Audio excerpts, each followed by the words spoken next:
नमस्कार।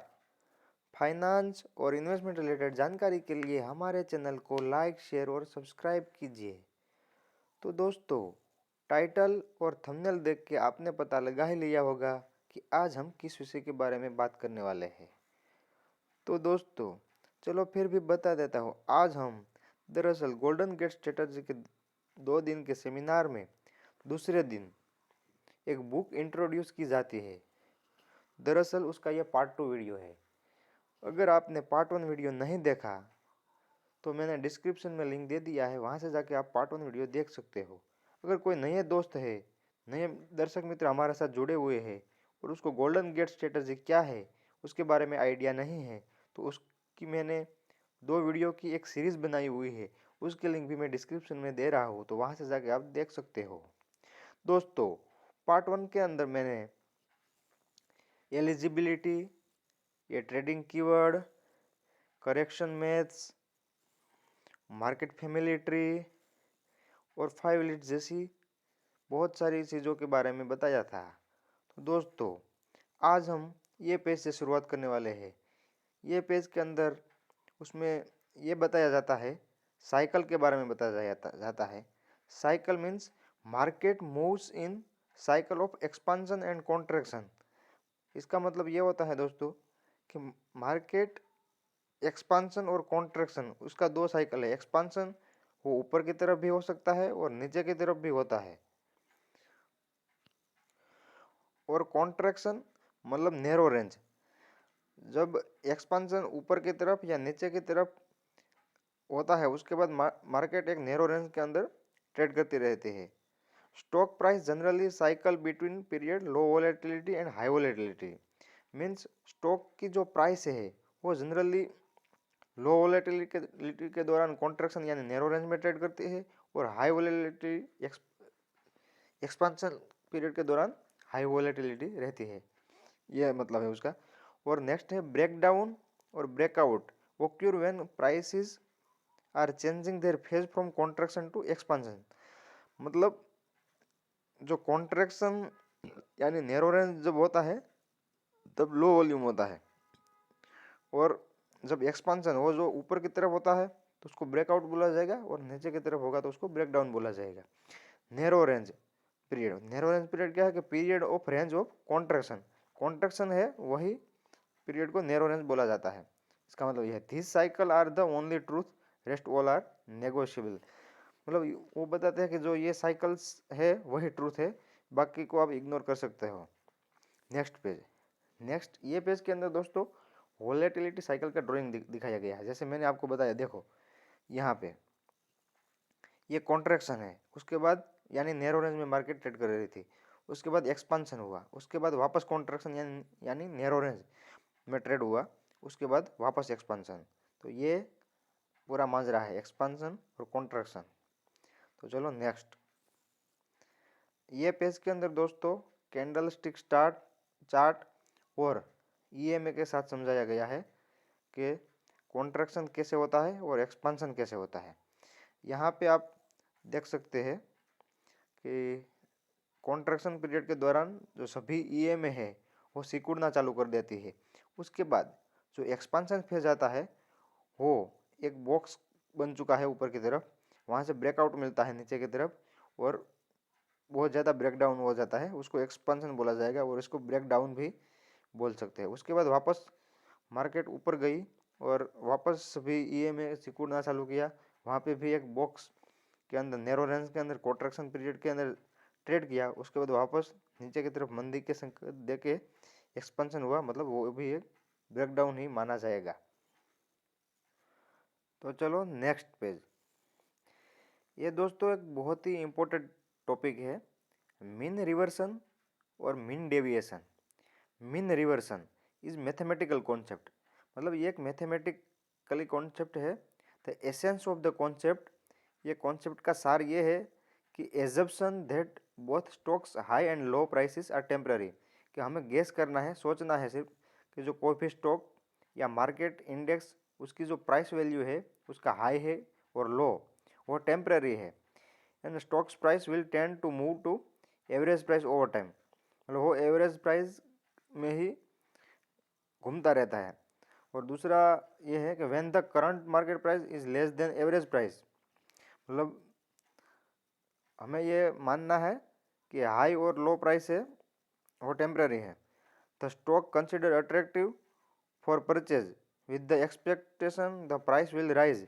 When correct current market price is above the average price, the market price is expected to fall. In other words, deviation from the average price expected to revert to average price। मतलब कि किस stock का price high 50 रुपये है और लो 25 रुपये है, तो उसका एवरेज प्राइस मीन्स 50 + 25 यानी 75 डिवाइडेड बाई 2 यानी 35 जितना, मतलब 35 से अगर वो ऊपर है तो 35 से ज़्यादा ऊपर है तो हम ये मान सकते हैं कि ये एक्सपेंसिव है, और अगर 35 से ज़्यादा नीचे है तो एट्रैक्टिव है यानी मॉडरेट वैल्यूएशन पे है, अंडर वैल्यूड है। उसका ये पेज में इतना कहना रहता है। तो चलो नेक्स्ट में मीन रिवर्सन ड्राइंग के द्वारा बताया गया है। उसके अंदर एक कैंडल स्टिक चार्ट और 100 दिन का ईएमए बताया गया है। लेकिन इसमें दोस्तों कुछ हाई प्राइस और लो प्राइस इधर कुछ बताया गया है, हाई लो, तो उसके ऊपर से हम एवरेज प्राइस निकाल के देख सकते हैं कि ये कैसे वर्क करता है। तो चलो नेक्स्ट पेज में सिर्फ ट्रेंड लाइंस दिखाई गई है, वो अप ट्रेंड में भी होती है, डाउन ट्रेंड में भी होती है। इधर सिर्फ ट्रेंड लाइन कैसे ड्रॉ करना है वो सिखाया गया है। नेक्स्ट ये पेज के अंदर न्यू ट्रेंड के बारे में इंट्रोडक्शन दिया गया है। न्यू ट्रेंड मतलब कभी कभी मार्केट में कुछ न्यूज़ या कुछ इन्फ्लुएंस की वजह से या तो बहुत गैप डाउन हो जाता है या गैप अप हो जाता है। जब ऐसा होता है, रिसेंटली ही लॉकडाउन में हमने देखा मार्केट बहुत ज़्यादा डाउन हो गई थी, तब सारे टेक्निकल एनालिसिस, फंडामेंटल एनालिसिस कोई फॉलो नहीं करता है अच्छे से, तब एक न्यू ट्रेंड बनता है जो इस तरह से कभी कभी सिनेरियो होता है, तो एक न्यू ट्रेंड बन रहा है ऐसा माना जाएगा। तो चलो नेक्स्ट ये पेज में कंसोलिडेशन का एक ड्राइंग दिखाया गया है। जब कोई भी स्टॉक प्राइस बहुत बड़ा गैप डाउन या गैप अप होता है, उसके बाद जनरली एक्सपेंशन के बाद कंसोलिडेशन आता है। और कंसोलिडेशन ऐसे होता है क्योंकि पहले न्यू ट्रेंड दिखाया गया, उसके बाद यही तस्वीर है और इसमें कंसोलिडेशन कैसे होता है उसका एक सिनेरियो दिखाया गया है। और ये पेज में ट्रेंड रेज्यूम क्या है और ट्रेंड रेज्यूम किस सिनेरियो को कहते हैं, जो आपने बहुत बार ट्रेंड रेज्यूम ऐसा वर्ड सुना होगा। पहले न्यू ट्रेंड बना, उसके बाद कंसोलिडेशन हुआ, कंसोलिडेशन के दौरान एक बॉक्स के अंदर प्राइस ट्रेड हो रही थी, उसके बाद मंदी के संकेत देकर वो बॉक्स को नीचे की तरफ काटा, तो उसका मतलब वो डाउन ट्रेंड वापस आ गया। उसका मतलब जो उसका पुराना ट्रेंड था वही वो ट्रेंड रेज्यूम है, या फिर उसको ट्रेंड कंटिन्यूएशन भी बोला जाता है। तो चलो नेक्स्ट ये पेज में ट्रेंड रिवर्स, मतलब जो पहले न्यू ट्रेंड बना, अचानक गैप डाउन हुआ, उसके बाद कंसोलिडेशन हुआ, उसके बाद वापस ट्रेंड कंटिन्यूएशन मतलब नीचे की तरफ बना, डाउन ट्रेंड हुआ, ब्रेक डाउन भी बोल सकते हैं उसको। उसके बाद ट्रेंड अगर रिवर्स होता है, मतलब मार्केट या कोई भी स्टॉक जब ट्रेंड रिवर्स करता है तो कैसे सिनेरियो क्रिएट होता है या कैसा सिनेरियो बनता है, उसके बारे में ये पेज में समझाया गया है। ये देखो, पहले डाउन हुआ, उसके बाद 20 दिन 50 दिन सबका एक एक बार रेजिस्टेंस लिया, लेकिन उसको ब्रेक नहीं किया। उसके बाद फाइनली 200 दिनों को वॉल्यूम के साथ ब्रेक करके ट्रेंड रिवर्स हो गया। तो इसी सिनेरियो को ट्रेंड रिवर्स माना जाएगा। तो चलो नेक्स्ट दोस्तों, ये पेज भी बहुत इंटरेस्टिंग पेज है। ये सब पेज में उसका कहना ये रहता है कि अगर कोई इन्वेस्टर लो रिस्क स्ट्रेटजी के साथ इन्वेस्ट करना चाहता है तो वो इंडेक्स में इन्वेस्ट कर सकता है, क्योंकि वो बताते हैं कि इंडेक्स एक ऐसी चीज़ है जो कभी ज़ीरो नहीं हो सकती। वो लॉन्ग टाइम में 10-12 CAGR के साथ रिटर्न दे सकती है आपको। मतलब कि जो सेंसेक्स है, निफ्टी हो गया, वो सब जो इंडेक्स है वो हमारे जीडीपी का रिफ्लेक्शन है, हमारी इकोनॉमी का रिफ्लेक्शन है, तो वो कभी ज़ीरो नहीं हो सकता और वो लंबे टाइम तक कभी डाउन भी नहीं रख सकता। वो आपने लॉकडाउन के दौरान भी देख लिया होगा कि निफ्टी लगभग 7,000 से तक नीचे आया, वो उतना नीचे आने तक फाइनेंस मिनिस्टर जो एफएम है वो सब एक्शन में आ गए। तो उनका कहना यह है कि जो इंडेक्स फंड होते हैं, म्यूचुअल फंड में जाके आप इंडेक्स फंड ढूंढ सकते हो, निफ्टी 50 का है, सेंसेक्स का है। अगर आप इंडेक्स फंड में इन्वेस्ट करते हो तो 10 to 12 या ज़्यादा भी CAGR के साथ आपको रिटर्न मिल सकता है। और जो इंडेक्स है उनकी खास बात यह है कि वो टेक्निकल एनालिसिस को बहुत अच्छे से फॉलो करता है। ये आप देख लीजिए, ये सेंसेक्स टिल 1992 का ये ड्राइंग है कि कैसे अच्छे से टेक्निकल एनालिसिस सभी EMA को सपोर्ट लेता है, रेजिस्टेंस को ब्रेकआउट करता है, ब्रेक डाउन करता है, अच्छे से टेक्निकल एनालिसिस को फॉलो करता है। वो सब बातें इसमें बताई गई है। ये भी सेम ऐसा ही, ये है 1992 से 2003 तक, मतलब इंडेक्स कंटिन्यू ऊपर ही जाता है। उसका मतलब ये है वो जब जब डाउन आता है, मान लो कि उन्होंने 20 दिनों के नीचे गया, 50 दिनों के नीचे गया, तब जो उसका इंडेक्स फंड है उसके अंदर हम इन्वेस्ट कर सकते हैं, ताकि लो प्राइस पे हम इन्वेस्ट करेंगे तो लंबे टाइम में ज़्यादा रिटर्न मिल सकता है। और वो टेक्निकल एनालिसिस को भी अच्छे से फॉलो करता है, ये आप देख सकते हो। नेक्स्ट पेज वो वही है। नेक्स्ट सेंसेक्स टिल 2008, ये आप देख सकते हो 2008 तक कैसे सेंसेक्स ने परफॉर्म किया है, कैसे लगातार ऊपर जा रहा है, हायर हाई बना रहा है, और नीचे जब जाता है तब हम एक इन्वेस्ट करने का मौका होता है, ऐसा वो बताते हैं। सेंसेक्स इन 2012, ये ईयरली चार्ट है।